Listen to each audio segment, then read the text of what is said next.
ulah disalahkan ke masyarakat, ulah disalahkan dua sinpani, dua penggede, hiji ulama, dua umaro. Ketika eta rapi, masyarakat bakal rapi. Ketika eta teu ecrek, masyarakat bakal leuwih teu ecrek. Lamun kiai nabaya anu jadi panutan geus disogok atau komo bangsa atau komo umat, endeu kumaha, tinggal kitu bae selesai. Hei, masyarakat Indonesia, cak Allah ya cak Allah, ulah ngarasa aman sia. Apa mirah lul qura? Ulah ngarasa aman sia. Ku ahli-ahli negara masyarakat ngabohongkeun ka Rasul aing. Ulah ngarasa aman tina datangna siksa aing. Ke sia ku aing, sia keur malolor ku aing didatangkeun siksa, digempakeun sia ku aing. Cara umat-umat nu bara heula.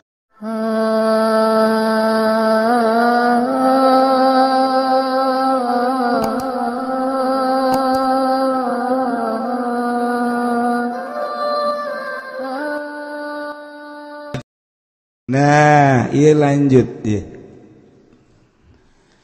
Afa amila ahlul qura ayatiyahum basuna bayata.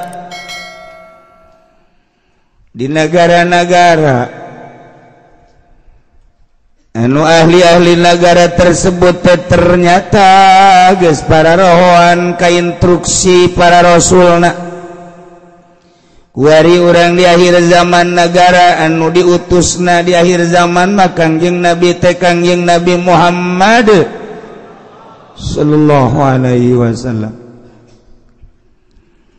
Uluy ti zaman Kangjeng Nabi berlanjut ke zaman khalifah, berlanjut ke para tabi'in, berlanjut ke atba tabi'in. Kuari urang di zaman kepemimpinan Jokowi.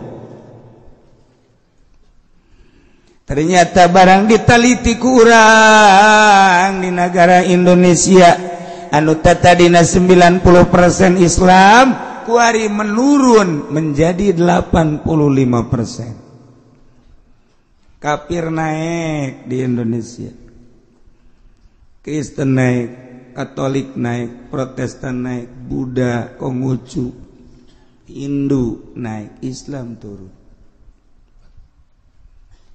Kajian heulana, dia tetap mayoritas orang. Barang kurang ditinggali nu mayoritas di Indonesia teh bahkan mayoritas nu jadi pejabat teh geuninganan agamana Islam. Tapi barang ditinggali moral, nah orenganan moralna geus lain moral Islam. Lamun urang kuari ngadenge bahwa di DPR teh neuleuan gambar X3 tarolol, wari mah di HP na teges masing-masing aya gambar-gambaran susu nu terbuka. Berarti kan resep. Emang kiai resep ulah ngomong ka aing. Elanan ieu mah batur baheula.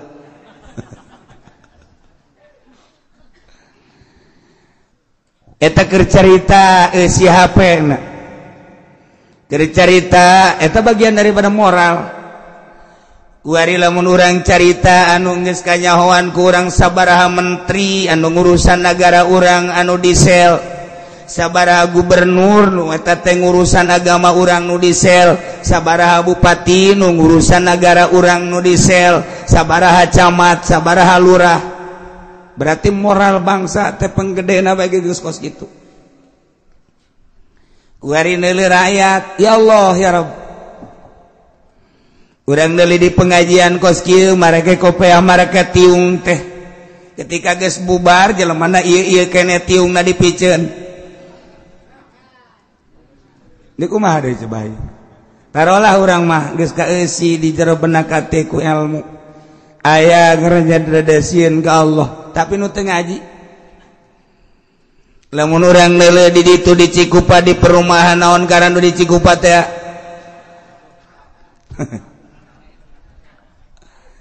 Eta kapan anu ngeusianana anu trek-trekan anu ngetrek anak urang anu mabok bukna beureum sabelah teh kapan anak urang anu mamawa awewe teh gapan anak urang hartina anak urang teh jelema muslim da teh moral berarti geus kos kitu ya Allah ya Rabbi ieu moral bangsa teh geus kumaha geus eueuh persatuan jeung kesatuan teh geus teu ngahiji ku ari urang neangan neuleun nu mabok geus lain di Grogol deui geus lain di Jakarta lain di Bandung deui di hareupeun imah ku ari mabok di hareupeun imah ku ari judi di hareupeun imah ku ari zina berarti moral geus parah jasa geus parah ulah disalahkeun ka masyarakat ku disalahkeun dua sinpani dua penggede hiji ulama dua umaro ketika eta rapi masyarakat bakal rapi ketika eta teu ecrek masyarakat bakal leuwih teu ecrek lamun kiai na bae anu jadi panutan di NU geus disogok atau komo bangsa atau komo umat endeu kumaha deui tinggal kitu bae suleh sese ngan alhamdulillahna NU Tangerang mah sareng henteu maksudna teu kasogok henteu kasuap henteu teh mah alhamdulillah sehat teh mah bener mun lain lalagan ya bener ya seetik ongkos mah masalah lah teh mah geus lah iya tuh balama gravitasi dah gede ketika muktamar NU teh ingin mengikuti selain sekadar ingin mengikuti tapi ingin menyaksikan timana timani berkorban demi NU kuari masyarakat hanya biasa-biasa geus grafit henteu tertarik geus mun urang nyebuteun maunat gede teh geus naon kitu ngaranna geus sinaran gede teuing geus nusuk nyamber teh naon garang-garang manit mah gede teuing Masya Allah ya urang teh urang NU teh kultur NU urang ye rusak berarti negara ulah disalahkeun umat sebab kumaha nu dua pamarentah rusak kiai rusak umat leuwih rusak pamarentah bener kiai bener umat bakal bener untung masih kene aya di hiji dua pemerintah nu rada bener ada ai bener jasa moal rada untung kiai deui lembur-lembur masih kene nu rada bener jasa memang geus hese rada be rada nah ieu keur bari moral bangsa geus kos kieu geus teu ngatur ku ari geus teu nuturkeun ka Kangjeng Nabi seakan ngabohongkeun ka Kangjeng Nabi awas ketika Kangjeng Nabi nita salat jelema geus teu salat ketika Kangjeng Nabi nita puasa ambalayah nu teu puasa terbuka ku ari mah teu puasa teh ketika Kangjeng Nabi nita zakat jelema geus teu ngazarakat ketika Kangjeng Nabi tita nutup aurat bagi wanita ku ari geus terbuka ketika Kangjeng Nabi ngaharamkeun mabok jelema marabok ketika Kangjeng Nabi ngaharamkeun zina jelema zararina ketika Kangjeng Nabi ngaharamkeun korupsi maling jelema korupsi jeung maraling berarti ngabohongkeun ka Allah ngabohongkeun ka Kangjeng Rasulullah sallallahu alaihi wasallam geus sing hade ulah aman-aman urang aman jasa nu mantak di dieu make bahasana ge apa amina ahlul qura maka apakah ngarasa aman ahli negara anu ngabarohongkeun ka Allah jeung ka Rasulna geus ngabarohongkeun ka instruksi-instruksi Kangjeng Rasulullah anu dilanjutkeun ku para ulama ngarasa aman layatiyahum tina datangna basuna siksa kaulan wagung cek Allah bayatan ti peuting ulah ngarasa aman sia teh kusabab sia moral sia teh geus lain islami sia geus ngabohongkeun ka Allah sia geus ngabohongkeun ka aing cek Allah sia geus ngabohongkeun ka Rasul aing awas sia ulah ngarasa aman datangna siksa aing ke ti peuting ku aing sia disiksa wa hum naimun sia keur melolor harees disiksa ku aing sia Yogyakarta gempa peuting Masya Allah gofiluna anu keur poho kana siksa ku hari mah tu para roja kabehan ge urang inget so tadi jero pangajian ja geus kalaluar mah ja paroho kabeh ge kumaha para rohona atuh kiai bae ge sanggup nonton TV ti isuk datang ka magrib datang ka peuting kiai eta kiai goblok teh si kiai tolol teh kiai lah cek aing mah minggu hareup moal ngaji deuna ge atuh kiai berjamaah jeung santri nonton main bola di TV cak jana istiqomah jana kan poho ka Allah eta ngaranna poho ka Allah geus puguh nya beralasan ieu mah cenah kiai boga TV ge jangan ngadengekeun berita tuh kumaha sia bae sia-sia nu boga tuh sia-sia nu bisa atuh aing mah teu hayang teu naon Allah satu sia teu kudu ngomong ka aing bener sia kitu bener sia salah sia ya ternyata tuh kararieu bae jadi TV teh kiai baheula mah kula nosok di dongeng-dongeng kapan Kiai Hairun teh mun urang nyaba di hareup aya kitab mun nyaba kabenerannya keur aya di patengahan di tengah patengahan aya kitab mun nyaba keur di dapur aya kitab mun nyaba nyana keur di luar aya kitab jaki itu kiai baheula mah kiai kuari mah jang paranti nonton TV di hareup TV-na aya jang di tengah TV-na aya jang di dapur TV-na aya jang urang dapur di kamar ge aya TV kiai kuari mah TV bahkan kurang puas meuli HP-na ge nu gede teh nu aya layaran HP naon gara tuh sia menyahoban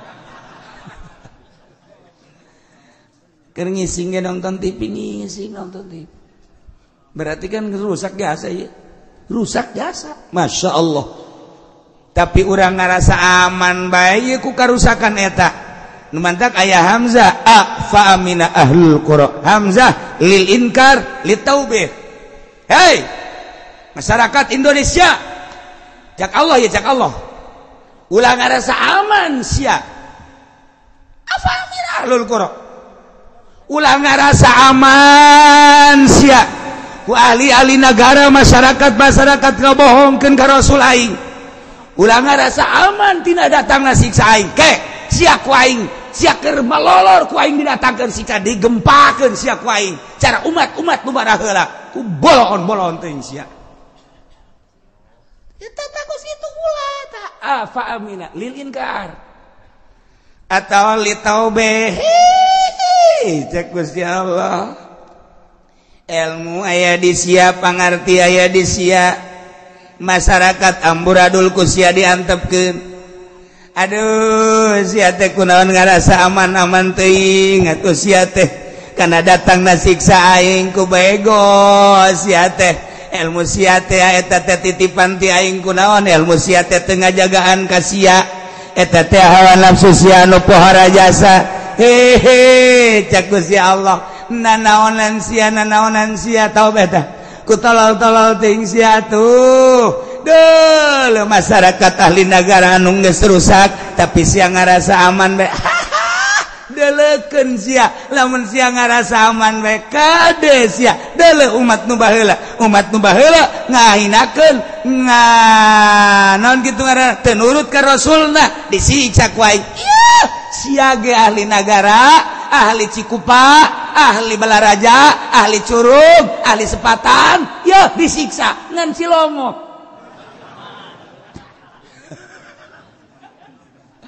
aman sebab nu zina di Cilongok mantep nu mabok nu judi di Cilongok mah aya ge di Balaraja ngan di deuleu KTP-na urang Cilongok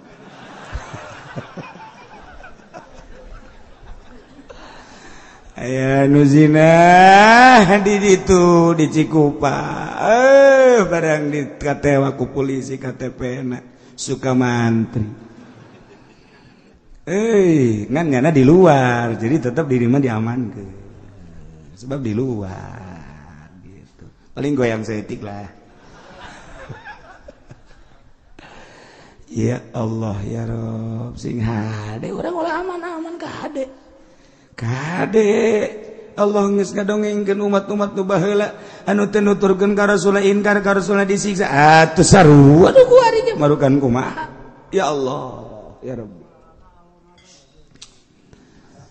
awa aminahul qura ayatiyahum basuna duha wa hum yalabun jeung deui apakah ngarasa aman ngarasa tenang-tenang bae ahlul qura ahli-ahli negara khususna di negara urang ieu kabenaon kitu ngaranna negara Tangerang kade ulah ngarasa aman tina datangna siksa kusebab masyarakat geus teu nurut ka Rasul titah ulah mabok marabok bae titah ulah zina bae titah ulah maling korupsi tapi nyana ngagawean bae titah ulah kredit makin menjadi-jadi kreditan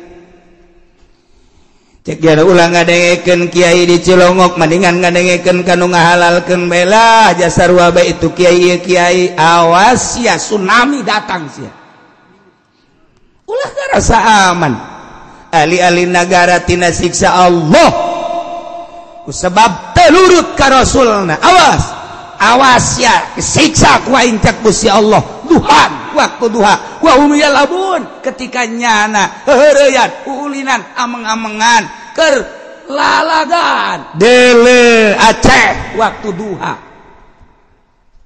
tsunamikeun ku Gusti Allah Yogyakarta penting ku Allah Berang Padang Masya Allah karim urang tenggeus ditegor ku Gusti Allah tuh galunggung deuleu tuh Yogyakarta tuh Padang tuh tsunami tuh Ciamis Pangandaran disunamikeun ku Gusti Allah Sukabumi digoyangkeun ku Gusti Allah Garut ieu ge panas termasuk tegoran ti Gusti Allah kade ulah ngarasa aman kusabab pemerintahan urang tina tahap awal dek ningkatkeun pertanian swasembada dipersiapkan kumanehanana alat-alat berbagai alat-alat berat yang dikirim ke berbagai kabupaten-kabupaten geus diinstruksikeun di luhur tetapi rencana tinggal rencana Allah anu ngabogaan stop ku Gusti Allah hujan di Sabang sampai Merauke hujan ku ari nyeunan hujan bae geus sabaraha miliar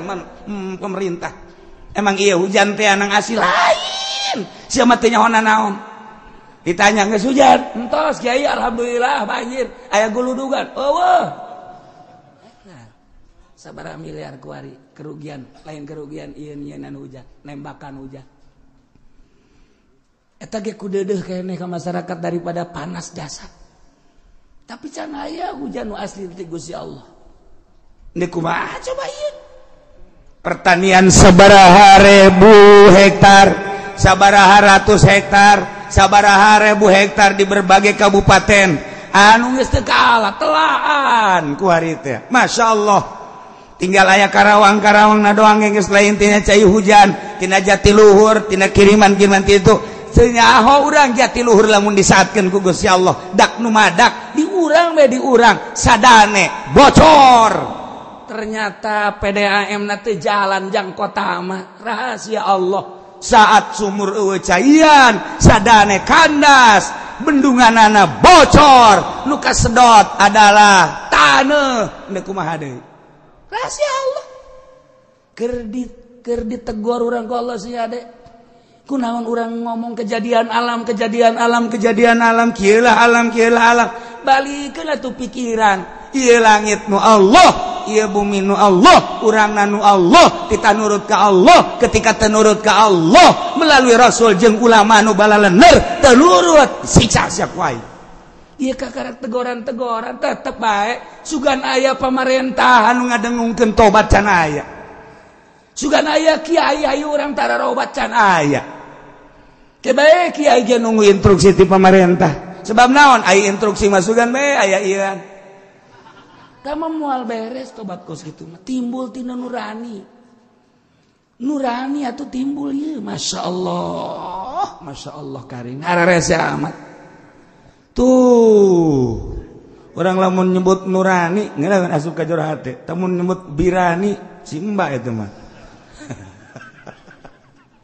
iya nah ya tegar ku Gusti Allah ulah ngarasa aman hei ahli Cikupa ulah ngarasa aman hei sepatan, ulah ngarasa aman hei Tangerang, seluruhna bupatina instansina para kiaina ahlul qura kabeh berarti tina pejabat ulama jeung masyarakatna awamina ahlul qura ulah ngarasa tenang-tenang bae dibere panas ulah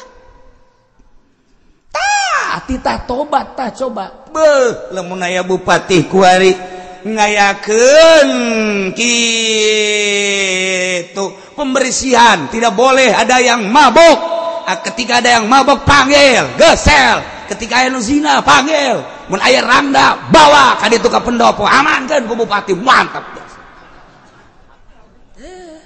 cek bupati teu kudu dititah kiai itu mah aya rangda diamankeun mah kabehan ulah nungguan sumantak ahli-ahli Allah mah kuari ge hudang ti peuting henteu mikiran sorangan mandi salat terus tadarruk ka Allah tahajud salat hajat terus ka Gusti Allah ya Rabbi ieu teguran ti Gusti panas lain lalagaan lantaran can aya tanda-tanda ndek hujan menurut ahli palakan kadeuleu tanda-tanda lamun ndek aya hujan mah duku kula dicaritakeun kamari teh lantaran malaikat nu ngageugeuhna per tahun per bulan per minggu per harina teh aya ngaran-ngaranna nyana selalu mere tanda-tanda lamun ndek hujan mah malaikat poe ieu teh malaikat kukula moal dicaritakeun ngaranna mun urang nyaho bahwa nyana teh mere tanda dek hujan malaikat anu ngageugeuh poe ieu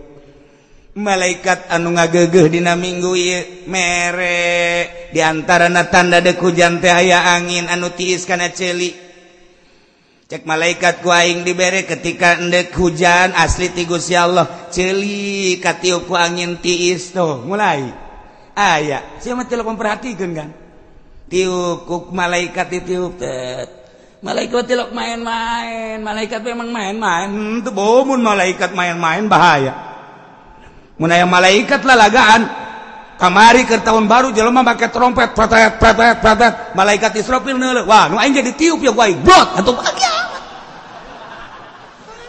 cilaka ujiannya mau kumaha gitu malaikat bantu terpancing emang kipu doli terpancing lamun malaikat Israfil terpancing urang geus aya di mana meureun atuh henteu ceuk nya aing menungguan instruksi bae ceuk malaikat nu mendak mahasiswa di Bandung mempertanyakan ke dosenna, Pak, ya saya mau bertanya, ada apa? Malaikat Jibril itu kan tugasnya memberi wahyu, membawa wahyu kepada para rasul. Iya. Sekarang kan rasulnya sudah tidak ada, berarti dia pensiun. Yang mau saya tanyakan sekarang kerjaannya apa? Teka jawab ku dosen. Teka jawab ku dosen. Iya ya apa ya? Saya ese. Terus bertanya di universitas baheula mah IAIN Cipadung ku ari mah UIN meureun terus datang ka sababaraha universitas naik terus ka Trisakti ka ITB teu kajawab ku dosen aya lah kiai nu sok di masjid bae nu magahana ge lah paling ge 20-an nu bari batuk bae asal maca wa yajibul mukallaf asana ieu bisa ngajawab mah ieu Yana nanya, Kiai, ya saya mau tanya, ada apa?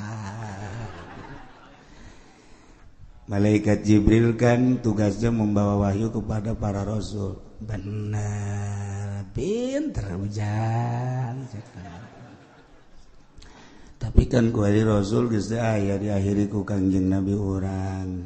Ieu tugas malaikat Jibril berarti pensiunnya. Atun tejang teu pensiun. Naon atuh kuari tugas? Kuari tugas na malaikat Jibril mah ngumpulkeun batu. Ngumpulkeun batu, mu jang naon? Jang meupeuhan sia. Ini dia ka ditu bisi ka peupeuh. Bisa da kiai. Aing cenah kos kieu mah jawabanana ye. Jago tuh kiai. Kabeh dosen-dosenna ge bakal ditimpahan ku batu ku malaikat cek kan. Ye, malaikat Jibril teh ku ari ku bom buat tugas loba jasa duk ditimpah-timpah anu bener ge ye sia teu percaya ka aing marah kiai ini tadi mah batuk bae kuring teh ja marah mari kiai bakal ditimpakeun ku malaikat Jibril ka para mahasiswa ka para pelajar SMA SMP SD kabeh termasuk ka para pejabatna bakal ditimpahan ku batu ku malaikat Jibril ulah tenang-tenang sia cak eta kiai kiai kolot juga gak amat cak eta bisa jadi kos gitu lantaran dosen-dosenna pejabat-pejabatna jeung kiai-kiaina geus teu nurut ka malaikat Jibril geus teu nurut ka wahyu nu dibawa ku malaikat Jibril ka para rasul ka kedeung deui ujala batu sing gelembung ti heula anu nanya ka aing sia ampun cak eta balik sieun nya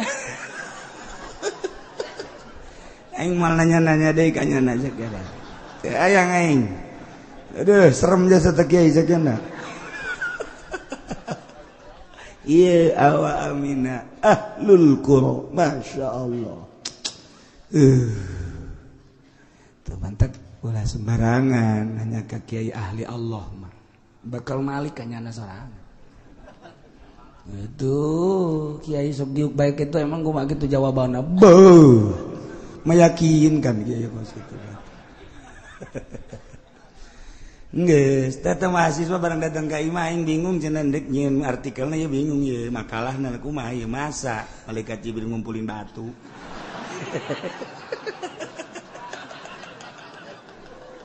jadi bingung nya ge aduh aing sakeuna teh datang deui teh mahasiswa kiai jangan sembarangan sakeuna ini harus berdasarkan dalil sebab saya sedang membuat itu makalah yang akan diajukan ke dosen. Jadi kalau saya ini bertanya harus ilmiah jawabannya. Diuk siap bego. Oh, nyana geus geter-geter. Aing sekali ieu cenah lah geus lang, mal nanya deui geus aing mah. Ieu dibere ayatna ieu. Afa aminalul qura dua ayat afa aminalul qura ayatihum basuna bayata wa hum naimun awa aminalul qura ayatihum basuna duha wa hum yal'abun. Emang tiba heula ge malaikat Jibril anu dititah nyiksa-nyiksa ku Gusti Allah tadi instruksikeun ku Gusti Allah melalui malaikat Jibril balikeun itu nagara anu dicicingan ku kaum Kangjeng Nabi Lut balikeun Jibril nu dititah Jibril itu bere angin kaum Kangjeng Nabi Hud tiupkeun angin instruksikeun Jibril nu dititah nah baca ku sia ayat ieu ketika dosen ngadidik geus teu karena Allah karena materi jeung duit ketika rektor hanya untuk mencari sesuap nasi di universitas jeung di institut ketika kiai ngajar geus teu ikhlas hanya memamerkan ilmu-ilmuna di berbagai majelis taklim berbagai kantor dan berbagai tempat-tempat tunggu tanggal mainnya Jibril bakal datang nyiksa kiai-kiai tersebut kadangnya kucil sia mahasiswa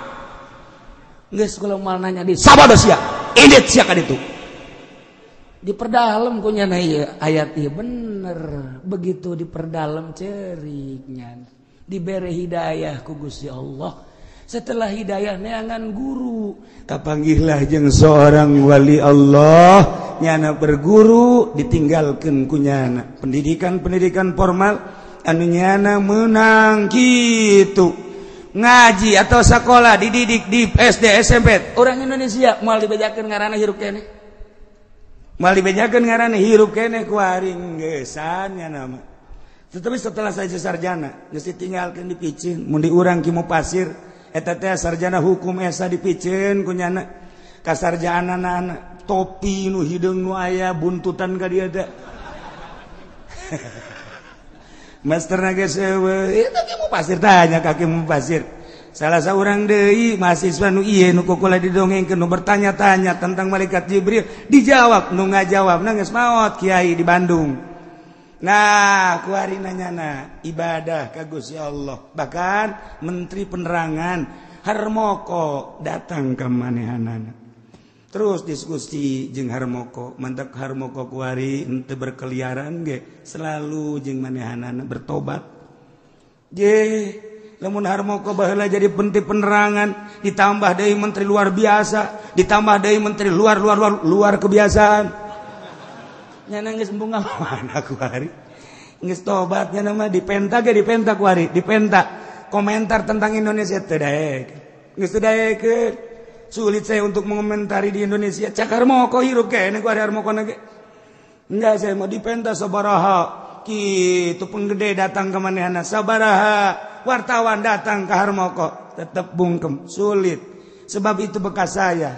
Sebab dari saya lengser bukan makin membaik, makin hancur. Sejak saya menjabat saja sudah begitu, apalagi sekarang. Jadi mau membicarakan tentang Indonesia bagaimana? Harmoko na hirup kene. Jadi kiai nang nyana, ulah nanyakeun ka aing. Saya kiai nang di mana nyokos itu ulah sok nanyakeun, soekeun sia ku aing. Ieu kan. Tuh, emang kumaha? Embungeun nya mah. Embung, tidak mau saya. Eta teh kos kitu teh dipublikeun di koran. Sebab naon? Ngisinkeun bangsa. Orang luar negeri emang teh loba nu datang ke Harmoko di Inggris, di Amerika. Loba nu datang. Tetapi apa pernah dijawab tentang Indonesia? Tidak. Ketika nanya tentang Indonesia, tanyalah kepada pejabat yang sekarang sedang menjabat. Ketika ditanya bagaimana Pak Harmoko tentang Presiden Jokowi, Jokowinya masih hidup, tanya Jokowi. Bagaimana tentang PDI, Megawatinya masih hidup, tanya Megawati. Harmoko geus teu daek. Masya Allah, hebat jasa. Geus sia nama. Kuari mau sajadah, salat. Boga perusahaan leuletika jeung sakadar nutupan kabutuh manehanana. Indah jasa hirup tah. Nyana sering berdiskusi jeung mahasiswa eta, kabeneran aya guru seorang kiai ahli Allah, nyana ngaguru ka dinya, asup ka jero hatena, ninggalkeun dunia perpolitikan, perekonomian, perbudayaan kuari menuju ilahi Allah Subhanahu wa ta'ala. Ilah ayat bedas lain lalagaan.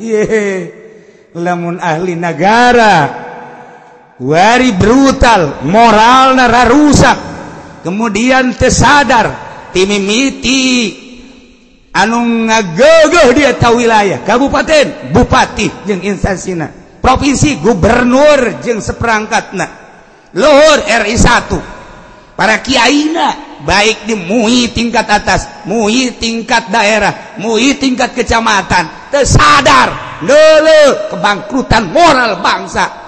Awas cak Gusti Allah, ulah tenang-tenang atuh sia.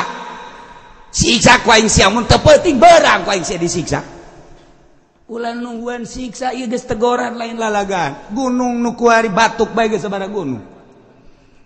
Geus teu bisa diobatan batuk bae terus ke gunung teh. Meureun tah mah geus aya ieu kan virus beureun di jero teh. Ieu geus teu bisa. Masya Allah. Lain lalagaan ya di urang teh. Panas sing hade. Tegoran ti Gusti Allah. Hujan hanya sekedar buatan. Jang supaya niiskeun daerah ulah terlalu panas. Hujan asli mah asup ka taneuh timbul cai ti handap ka luhur. Ieu teu. Hujan asli mah lain deui. Lamun tas hujan jukut jarara di harejo. Ieu teu. Gitu coba. Tetapi tetap orang alhamdulillah rada tiis bae. Ngan lain eta, coba nu kudu disadarkan lain hayu babarengan, lain hayu kompetisi jeung Allah. Panas, hujankeun ku aing, panas, hujankeun ku aing. Aing ge bisa nyeun hujan, aing ge bisa nembak hujan, aing ge bisa. Ya, cek Gusti Allah, dipanaskeun leuwih, mantep sia ku aing. Ye, sembarangan cek Gusti Allah. Lain hayu nasihatan masyarakat dulur. Wayahna coba nu mabok, eureun mabokna ke geus musim hujan mabok deui.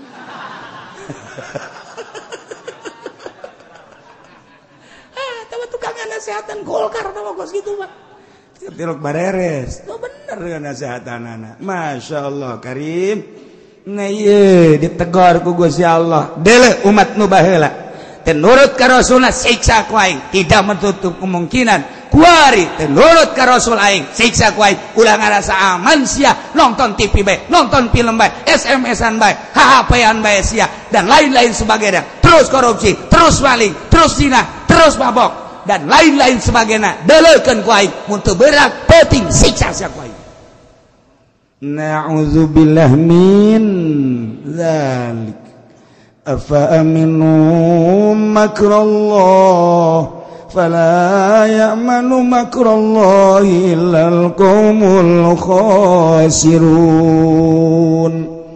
Maka apakah ngarasa aman ahli negara karena panyandupaya Allah yakni istidrajuhu karena panyungkun Gusti Allah terhadap ahli negara binikmatiku nikmat diberi kenikmatan ku Gusti Allah ahli-ahli negara terutama di Indonesia sebab di Indonesia mah dipikabi tahu negara-negara sajian loba kenikmatan anu timbul ti bumi anu ti diri urang kenikmatan sehat kenikmatan segala rupa loba diberi ku Gusti Allah hasil bumi anu luar biasa. Urang digali dihandap timbul emas, digali dihandap timbul logam, digali dihandap batu ambalaya.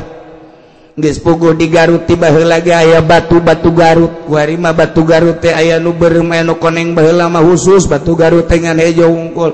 Saingan jeung jamrut lantaran boga kekerasan anu luar biasa ketika geus ngenclong bagus batu Garut seimbang jeung jamrut baheula. Kuari mah nu koneng aya nu beureum aya nikmat ti Gusti Allah eta teh panyungkun ti Gusti Allah jang ibadah dikaluarkeun deui di ditu di Medan batu bacan dikaluarkeun deui di Aceh batu giok dikaluarkeun deui ti berbagai daerah Masya Allah batu ieu lain lalagaan di urang mah subur jasa ti mimiti emas baheula mangan cikotok doang kuari mah di Palembang timbul emas di Garut timbul emas dan lain-lain sebagainya geus puguh di Brebes mah emas teh sakopeah mah lulu lain lalagaan emas mah lulu emas tono tah mah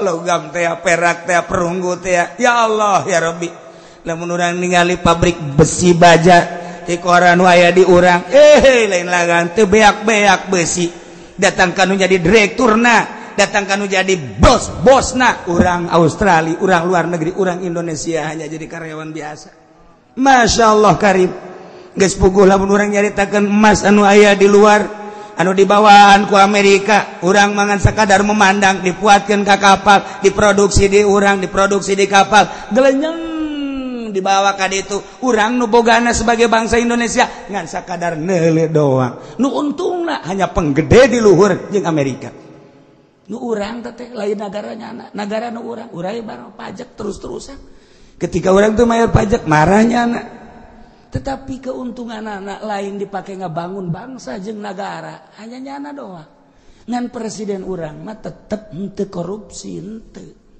kanyawan teu korupsina nyana mah kempleng henteu nyana mah atuh gendutan Haji Pendi ja nyana mah iyalah afa amina ahlul qura ayatihum basuna bayata wa hum naimun awamina ahlul qura ayatihum basuna duha wa hum yalabun apakah ngarasa aman ahli negara kana panyungkun Allah disungkun naik jabatan tadina jadi staf kuari naik jadi camat indahkeun deui ku Pak Bupati langsung naik jadi sekda langsung naik deui bahkan bisa jadi bupati bisa naik jadi gubernur eta teh hakikatna mah meunang ti Gusti Allah naik jadi menteri naik jadi RS awas panyungkun ti Gusti Allah dibere jabatan kade mun teu dipake ibadah siksaan wae. Ketika disungkun ku Gusti Allah usaha ieu maju usaha ieu maju usaha ieu maju wow jadi kelas urang teh di dunia teh mungkin tina 100 pengusaha dunia urang teh bagian anu kesekianana luar biasa panyungkun ti Gusti Allah leletikanana urang dagang nu tadina mah biasa bae kuari rada maju panyungkun ti Gusti Allah pake ibadah nurut ka Kangjeng Rasul henteu nurut siksa bakal datang ketika orang dibere awak sehat kurang dipakai muyah maye lalagaan heureyan pakai maksiat ka Gusti Allah disungkun ku Allah dah caknya aja aing teu nanaon awak aing dipakai maksiat ge geuninganan Allah kieu bae ka aing mah deleukeun sakedeung deui panyungkun ti Gusti Allah bakal dicabut diganti ku siksa sing hade lain lalagaan nah nu mantak ditegur ku Gusti Allah afa aminum makrullah apakah ngarasa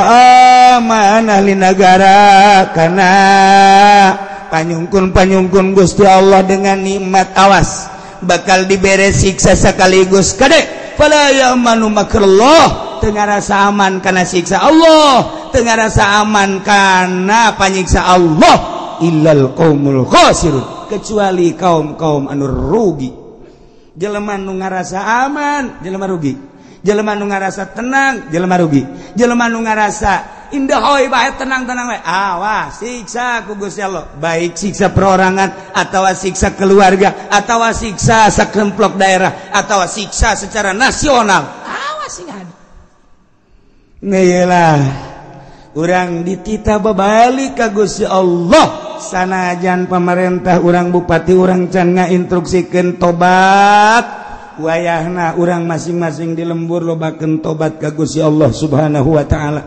Besi aya nu brutal mabok zina tegor ku urang, besi aya nu judi tegor, besi aya nu maling tegor. Kade ulah nang tangan ka Gusti Allah lantaran nu ngarasa aman eueuh deui kecuali illal qaumul khasirun kaum anu rugi. masyaallah kadituna bakal aya pertanyaan deui awalam yahdilil ladzina wallahu a'lam